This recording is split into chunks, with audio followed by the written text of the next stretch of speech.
Hello children, welcome to असा education. आज कर रहे हैं chapter number 18 social justice and social anomaly. इसकी हम लोग एक्सरसाइज करेंगे जिसमें हम सारे क्वेश्चन आंसर को सॉल्व करेंगे।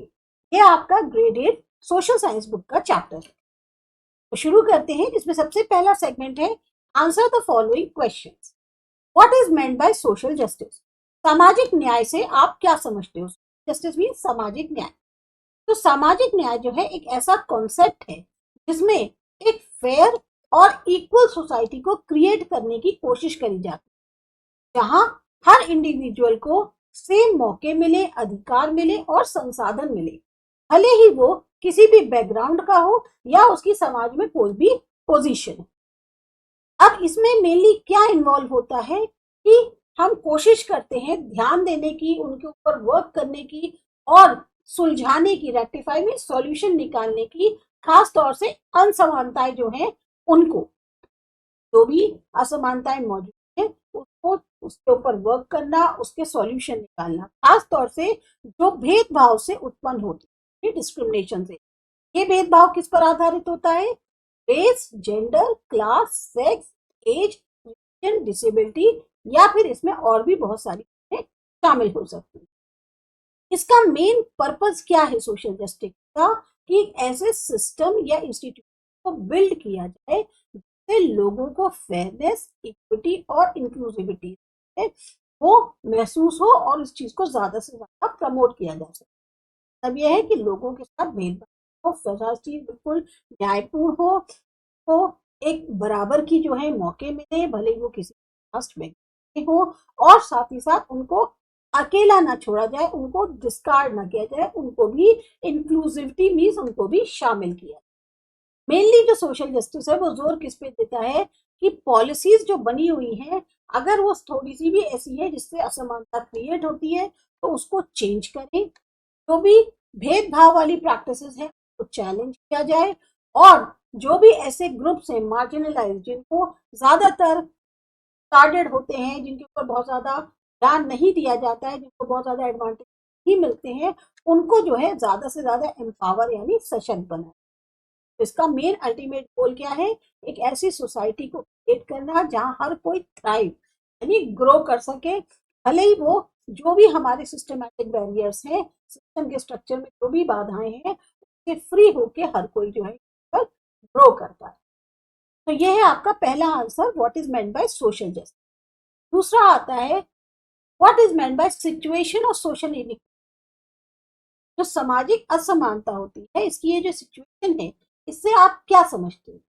तो सोशल इनइक्वालिटी जो है एक तरह की कंडीशन है जहां पर जो रिसोर्सेज हैं, अपॉर्चुनिटीज हैं, प्रिविलेजेस यानी जो बेनिफिट्स हैं, वो अनइवनली डिस्ट्रीब्यूटेड है अलग अलग ग्रुप्स में जो समाज के अंदर एग्जिस्ट करते हैं।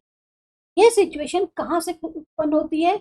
जो हमारे बहुत पुराने स्ट्रक्चर्स चले आ रहे हैं के कारण, पॉलिसीज के कारण और प्रैक्टिसेस के कारण, जो कुछ ग्रुप्स को फेवर करती है दूसरों के मुकाबले। और इन ग्रुप्स को फेवर किस पर किया जाता है? आधारित होते हैं फैक्टर्स जैसे रेस, क्लास, जेंडर, एजुकेशन या और भी बहुत कुछ। सोशल इनइक्वालिटी के कारण बहुत ज्यादा आपको असमानता, डिस्पैरिटी देखने को मिलेगी, इनकम में, हेल्थ में, एजुकेशन में, पॉलिटिकल पावर में, यहाँ तक कि जो बेसिक सर्विसेज है जो बहुत जरूरी होती है हर एक भी, उस तक पहुंच के लिए आपको बहुत ज्यादा डिस्पैरिटी देखने को मिलेगी।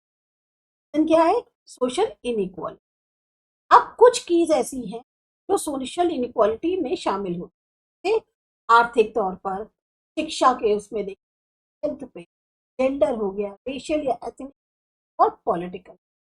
ये की फॉर्म्स है सोशल इक्वलिटी। अगर हम इसका एक एक डिटेल देते हैं तो आपके लिए आंसर बहुत लंबा हो जाता है। अगर आपको लगता है इनके बारे में भी लिखनी है तो आप अपनी तरफ से इनको ऐड कर सकते हैं। तो बेसिकली सोशल इनइक्वालिटी परपिचुएट का मतलब होता है क्रिएट कर एक ऐसी साइकिल जहां पर जो डिसएडवांटेज ग्रुप्स हैं उसको ज्यादा बैरियर फेस करने के आगे बढ़ने की, मतलब अगर वो भी आगे बढ़ना चाहते हैं तो उनको खास तौर से बहुत ज्यादा बैरियर यानी कि ऑब्स्टिकल्स, बाधाएं झेलनी पड़ती, जिससे कहीं ना कहीं उनके अंदर जो फीलिंग आती है वो डिसफ्रेंचाइजिंगमेंट की। अब इसका मतलब क्या होता है? मतलब हुआ इसका कि आपको जो है एक तरह से महरूम रखा जा रहा है आपके अधिकार से, आपके बेनिफिट से। खासतौर से इसमें राइट टू वोट भी शामिल है। इस तरह की जो फीलिंग्स है उनको जो है वो ज्यादा बढ़ जाती है, इकोनॉमिक ग्रोथ कम हो जाती है, और साथ ही साथ एक जो सामाजिक जुड़ाव होता है, कोहेशन मीन्स जुड़ाव होता है, उसमें भी कहीं ना कहीं कमी आती है। अगर हम इन सोशल इक्वालिटी को एड्रेस करना चाहते हैं, में हमें सिस्टमैटिक चेंजेस करने होंगे ताकि फेयर तौर पर डिस्ट्रीब्यूट रिसोर्सेज, अपॉर्चुनिटी और राइट्स। फिर आता है आपका थर्ड क्वेश्चन, ह्यूमन राइट्स जो हैं वो कैसे इंडिविजुअल के लिए यूज, ह्यूमन राइट्स यानी जो मानव अधिकार है वो इंडिविजुअल के लिए कैसे यूज। ह्यूमन राइट्स जो है बहुत एसेंशियल है इंडिविजुअल्स के लिए, क्योंकि ये उनको मूलभूत तौर पर सुरक्षा देते हैं, आजादी देते हैं, जिससे लोग अपनी इज्जत के साथ जी सकते हैं, सिक्योरिटी के साथ सुरक्षित होते हैं, और उनको मौके मिलते हैं कि वो अपनी जो एक पोटेंशियल है, उनकी है, एक जो एबिलिटी है उसको वो पूरा कर पाए। ये राइट्स जो है यूनिवर्सल है, मतलब हर इंडिविजुअल पर, हर पर्सन पर अप्लाई है, भले ही वो किसी भी हो, रेस, जेंडर, रिलीजन और स्टेटस का। अब कुछ जो वेज हैं जिनसे ह्यूमन राइट्स इंडिविजुअल को बेनिफिट देती है, उसमें आता है प्रोटेक्ट फ्रॉम हार्म। आपको वायलेंस हो, आपके साथ अभद्रता पूर्वक बोला जाए या आपके साथ भेदभाव हो, उससे आपको बचा। इंश्योर फ्रीडम, आपको फ्रीली एक्सप्रेस का, अपने बिलीफ्स का, उनको फॉलो करने का या जुड़ने का, एसोसिएशन का मौका मिलता है। प्रमोट इक्वालिटी, फेयर ट्रीटमेंट हर एक के साथ हो, इसके लिए ये जो है आपको मदद करती है। सिक्योर बेसिक नीड्स, हर एक की फूड, क्लोथिंग, हेल्थ केयर और एजुकेशन तक पहुंच हो, रोटी, कपड़ा, खान और शिक्षा, हर एक की उस तक पहुंच हो, उसके लिए भी ये बेसिक नीड्स को इंश्योर करने की कोशिश करें। एनेबल पार्टिसिपेशन, इंडिविजुअल्स जो है सोसाइटी में या डिसीजन मेकिंग में अपने आप को एंगेज करें कि वो भी शामिल हो, उसके लिए जो है वो मौका देती है। प्रोवाइड जस्टिस, आपको लीगल प्रोटेक्शन और फेयर ट्रीटमेंट का है, वो आपको इस तरीके का है कि आपको लीगली प्रोटेक्ट भी किया जा सकता है और आपको ट्रीटमेंट भी आपके साथ का अन्याय नहीं हो। आप होल डिग्निटी, इंडिविजुअल्स जो हैं वो इतने पावर्ड हैं, इतने सशक्त हैं कि वो अपने आप रिस्पेक्ट और अपने खुद की जो है उनकी कहना चाहिए सेल्फ वर्थ है, जितना उनके अंदर है उसके हिसाब से वो इस रिस्पेक्ट के साथ जी सकते हैं। तो ह्यूमन राइट्स एक फाउंडेशन के तौर पर सर्व करती हैं, एक ऐसी बिल्डिंग की फाउंडेशन से एक आपकी जिंदगी जो है वो इज्जत भरी हो सके, आपको रिस्पेक्ट, आपको मौके मिल सके। साथ ही साथ इंडिविजुअल्स को मौका मिलता है कि वो फ्रीली, सिक्योरली रह सकें और अपनी एबिलिटी के हिसाब को पूरा कर सकें। ये साथ ही साथ एक आधार देती है, बेसिस देती है गवर्नमेंट्स को होल्ड करने का आपकी जवाबदेही बनती है। अगर ये फ्रीडम्स जो है प्रोटेक्शन बात आती है तो जवाबदेही गवर्नमेंट या इंस्टीट्यूट की बनती है। फिर आते हैं हम अपने नेक्स्ट पार्ट पे, जो है कंसाइसली आपको क्वेश्चंस के आंसर देने। कंसाइसली मींस आपको शॉर्ट में आंसर्स देने हैं। क्या इम्पैक्ट होता है सोशल इनइक्वालिटी का इकोनॉमिक स्टेटस, अब आपको ये बताना है। तो सबसे पहले जो सोशल इनइक्वालिटी है वो हमारी जो इकोनॉमिक मोबिलिटी है उसको लिमिटेड कर, सीमित कर देती है। मतलब जो वेल्थ है वो कुछ हाथों में चली जाती है और जो इनकम गैप्स हैं वो बहुत ज्यादा बढ़ जाते हैं। तो एक बेहतर एजुकेशन, जॉब या रिसोर्सेज हैं खासतौर से मार्जिनलाइज्ड ग्रुप्स के लिए, उन तक जो है इनकी पहुंच बहुत रिस्ट्रिक्टेड हो जाती है। जो मार्जिनलाइज्ड ग्रुप्स होते हैं वो एक अच्छी क्वालिटी और जॉब्स या रिसोर्स को नहीं हासिल कर पाते, क्योंकि उनकी जो पहुंच है वो सीमित हो जाती है सोशल इनइक्वालिटी की। क्या होता है, आपकी इनकम जो है वो कम हो जाती है और उसी के कारण आप गरीबी का शिकार हो जाते हैं। ये जो है ओवरऑल इकोनॉमिक ग्रोथ को कम करती है। साथ ही साथ कुछ ही लोग हैं जो प्रोडक्टिव तौर पे कहा जाए कि हमारी इकोनॉमी के लिए योगदान देते हैं, या जो सोशल वेलफेयर प्रोग्राम्स हैं उनके ऊपर जो एक निर्भरता है उसको बढ़ाते हैं। बहुत कम ऐसे लोग। फिर आता है चाइल्ड राइट से आप क्या समझते हैं और कौन सी राइट्स है जो बच्चों को दी गई। चाइल्ड राइट्स का मतलब हुआ कि बेसिक ह्यूमन राइट्स, खास तौर से जो बच्चों के लिए इंडिविजुअल दी गई है 18 उम्र से, 18 साल की उम्र कम है, अगर बाई चांस उनकी उम्र 18 साल से कम है, ऐसे में बच्चों को बेसिक ह्यूमन राइट्स प्रोवाइड करी गई की गई ताकि उनका प्रोटेक्शन, डेवलपमेंट और वो एक बेहतर जिंदगी जी सके। अब जो राइट्स ग्रांट की गई है बच्चों को कौन सी है? पहली है राइट टू सर्वाइवल, आपका हेल्थ केयर, न्यूट्रिशन और एक सेफ एनवायरनमेंट तक आपकी पहुंच हो। Right to development, education, play और जो एक नर्चरिंग बढ़ने के लिए सपोर्ट चाहिए उस तक आपकी पहुंच हो। राइट टू प्रोटेक्शन, कोई भी एब्यूज, एक्सप्लॉइटेशन या हार्मफुल प्रैक्टिस से आपको सुरक्षित। और राइट टू पार्टिसिपेशन, आपको आज़ादी है कि आप अपने को एक्सप्रेस, डिसीजन जो उन पर असर डालते हैं उनमें हिस्सा ले पाए। और बेसिकली इन राइट्स का मेन एम होता है सपोर्ट करना, सेफगार्ड करना तो बच्चों की ग्रोथ है और उनका जो है उसको। फिर आता है आपका लास्ट पार्ट जो है थिंक एंड राइट।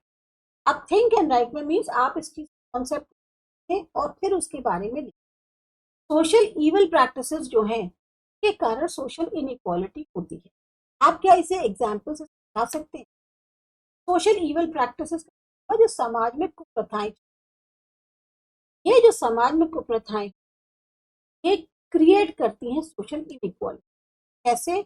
अगेन भेदभाव के कारण कुछ ग्रुप्स से, इससे उन ग्रुप्स की पहुंच रिसोर्सेज, राइट्स और अपॉर्चुनिटीज तक सीमित हो जाती है। एक इसका प्रोमिनेंट एग्जांपल है कास्ट सिस्टम, जो कि हिस्टोरिकली तौर पे देखा जाए तो कुछ हिस्से में दुनिया के प्रैक्टिस किया जाता है।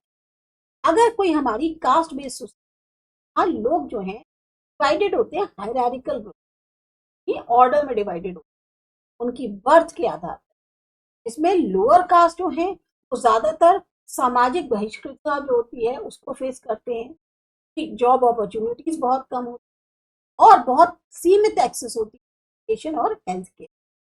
नतीजा क्या होता है कि जो हायर कास्ट है उनको तो बेनिफिट मिलते हैं, इकोनॉमिक एडवांटेजेस मिलती हैं, जबकि जो लोअर कास्ट वाले हैं वो डिसएडवांटेज और मार्जिनलाइज रह जाते हैं, खासतौर से कास्ट वाले। तो ये जो है एक साइकिल क्रिएट कर देती है इन कि जहां अपॉर्चुनिटीज और रिसोर्सेज सीमित हो जाते हैं कुछ सर्टेन ग्रुप्स के पास, जो कि हमारी सोशल मोबिलिटी को बाधित करते हैं। नेक्स्ट आता है और साथ ही साथ उनकी जो एक सिस्टमैटिक डिस्क्रिमिनेशन है, भेदभाव है, उसको भी वो क्रिएट करता है। नेक्स्ट आता है is it right to employ a 14-year-old child in a restaurant? Why? क्या ये सही है कि एक 14 साल के बच्चे को रेस्टोरेंट में जो है नौकरी पर रख लिया जाए? क्यों गलत है और अगर क्यों सही है तो क्यों? सबसे पहले ये बिल्कुल सही नहीं है कि एक 14 साल के बच्चे को रेस्टोरेंट में एम्प्लॉय किया जाए। क्यों? इसलिए क्योंकि जो पोटेंशियल रिस्क हैं बेसिकली उसके हेल्थ को लेकर, एजुकेशन को लेकर, ओवरऑल डेवलपमेंट को लेकर वो बहुत ज्यादा होते हैं, ये मना करते हैं। चाइल्ड लेबर बहुत सारी कंट्रीज में गवर्नमेंट को रोकती है, बैन लगा रखा है माइनर्स के लिए। और ऐसी जब जगहों पे वो काम करते हैं तो उसमें क्या होता है, उनकी जो स्कूलिंग है वो क्या कहते हैं वो नहीं ढंग से हो पाती, क्योंकि काम पे उनको जाना होता है। अनसेफ वर्किंग कंडीशंस में वो ज्यादा काम करते हैं और खास तौर से महरूम रह जाते हैं उन मौकों से कि वो एक हेल्दी चाइल्डहुड को एंजॉय कर।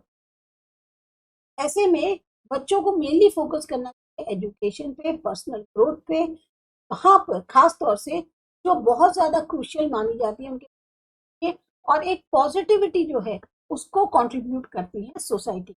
बच्चे जो हमारा भविष्य होते हैं वही अच्छे से ग्रो नहीं करेंगे, अच्छा बचपन उनका नहीं गुजरेगा तो आगे चल के उनमें भी जो है हीन भावना डेवलप होगी, जो समाज के ग्रोथ के लिए अच्छी नहीं। नेक्स्ट क्वेश्चन है कौन सी ऐसी प्रॉब्लम्स है जो एक इलिटरेट पर्सन, अशिक्षित पर्सन फेस करता है? अब इलिटरेट पर्सन जो है बहुत सारे चैलेंजेस फेस करता है तो उसकी लाइफ पर असर डालता है। उसमें मेनली आते हैं एम्प्लॉयमेंट लिमिटेशन। आपको नौकरी जो है वो बहुत सीमित हो जाती हैं। भाई आप कई सारे जॉब के मौके पर आप नहीं कर पा रहे क्योंकि आप शिक्षित नहीं है। नतीजा क्या हुआ, आपको एक बहुत कम सैलरी वाली और अनस्टेबल जो है जॉब मिलती है। इंफॉर्मेशन एक्सेस, आप क्योंकि पढ़ लिख नहीं सकते, इस वजह से जो एक असेंशियल इंफॉर्मेशन है उसको आप समझ नहीं पाते। जैसे कुछ इंस्ट्रक्शंस दिए गए हैं, कॉन्ट्रैक्ट्स हैं, पब्लिक के जो साइनेज होते हैं, ये सब क्या होते हैं, आप जब पढ़ ही नहीं पाते तो आप जबरदस्ती बस इंफॉर्मेशन जो भी मिलती है उस पर विश्वास करते हैं और उसके कारण क्या होता है, मिसअंडरस्टैंडिंग। हेल्थ केयर इश्यूज क्या है, अब इलिटरेट इंडिविजुअल्स जो हैं वो मेडिकल इंस्ट्रक्शंस ढंग से नहीं पढ़ पाते, प्रिस्क्रिप्शंस नहीं पढ़ पाते, हेल्थ रिलेटेड इंफॉर्मेशन नहीं पढ़ते और उसका नतीजा क्या होता है, अपनी ही हेल्थ से फिर वो खिलवाड़ करते हैं। सोशल आइसोलेशन, अब आप क्योंकि शिक्षित नहीं है तो आपकी जो एक अपने आप के अंदर इंफीरियोरिटी हो जाती है कि अरे मैं तो और लोगों के सामने अपने आप को कैसे दिखाऊं, मैं तो पढ़ ही नहीं सकता, मैं वो पोजीशन ही नहीं है। तो आप जो है सामाजिक तौर पर अलग होने लगते हैं। आपका फिर क्या होता है, कम्युनिटी एक्टिविटीज होता है, अपने आप को रिलेशनशिप्स बनाने में आपको प्रॉब्लम आती है।